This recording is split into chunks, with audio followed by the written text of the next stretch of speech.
Yep, you read the title. How long would it take to break an entire Minecraft Legacy Console Edition world? Well, thankfully, we have an answer. Switch to music, please. According to IBX Toycat, 8 years prior, it would take you 232 non-stop days. And this is with all the things he accounted for in the video, which I'll link in the description. And with this information for everyone to see, nobody was gonna try this because it would take too long, right? Nope! Minithcal, after 5 years of doing this quest, finally completed it. My god, dude, it's finally done. So now the answer seems simple. 5 years, right? Well, that's also a no. In this case, 5 years doesn't mean 5 non-stop years. In fact, when IBX found out that someone had mined the entire Legacy Edition world, he was able to get some more statistical data, like the amount of blocks mined, but obviously in hindsight this would actually be a lot more, since this is the amount of blocks he could have probably picked up. But the main focus here is the amount of hours it took, which is 3,000. Now for all we know, this could either be correct or incorrect. But for right now, let's assume it is correct. And now, let's take IBX's original answer, that is 232 days, and we can deal with the decimals in a bit, and multiply it by 24, since that's how many hours are in a day. And we get an original grand total of 5,568 hours.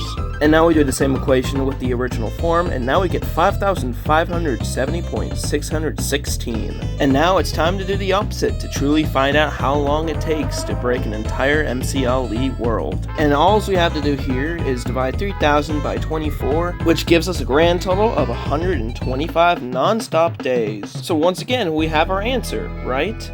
Again, you're wrong. When it comes to how long Minithcal took to mine the entire world, obviously that's correct, but for how long it could be done is a whole nother question. For example, you might need a good seed that doesn't have much water. And along with that, you gotta make sure that that world size is set to classic, otherwise it'll become bigger and harder to mine the entire world. In this case, the classic world size is 864 by 864 blocks. And that's what's been scrolling in the background. It's still going, by the way. But let's talk about TNT. Crafted using 4 sand and 5 gunpowder, you can make 1 TNT block. Okay, now stay with me here. This is the perfect seed for just that. There's a lot of sand, there's not too much water, this feels perfect. At least on paper. On this seed, there's not 1, not 2, but 4 desert temples. With one of the chests having sand and gunpowder. And at this point, you're probably wondering, why is this information useful? Well, I'll tell you why. If you go to my 100 Facts and Glitches video, linked in the description, it'll tell you how you can duplicate items from a chest. Now, unfortunately, this method is impossible because there's no swamps in the seed, right? Nope. By making a system that pushes the chest around using 4 pistons, it'll never stop and it'll always work. From there, we just craft as many TNT as we can. And now that we know how to get infinite TNT, how will we use this TNT to blow up the world?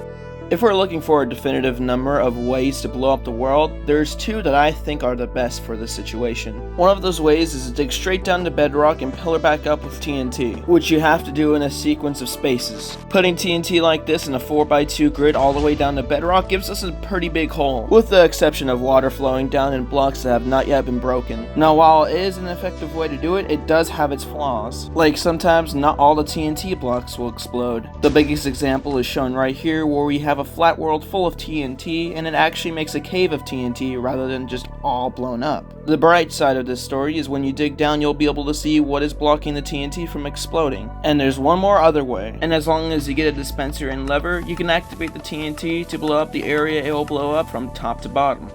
The only downside is when you use this method, you won't be able to tell if water's there or not beforehand. If you dig all the way down to bedrock, place a water bucket there, and swim up, you'll be able to x-ray. And from there, patching the lakes will actually be pretty easy. But now, only one question remains. How long does it take to break a Minecraft Legacy Console Edition world? Well, I'm gonna find out myself. But not by doing a math calculation, but by actually doing it. Yep, you heard me. I'm actually going to attempt this. Is there any other music track? No, not really. Really? According to Fine, the we'll just keep files playing in the that one system, then, won't we?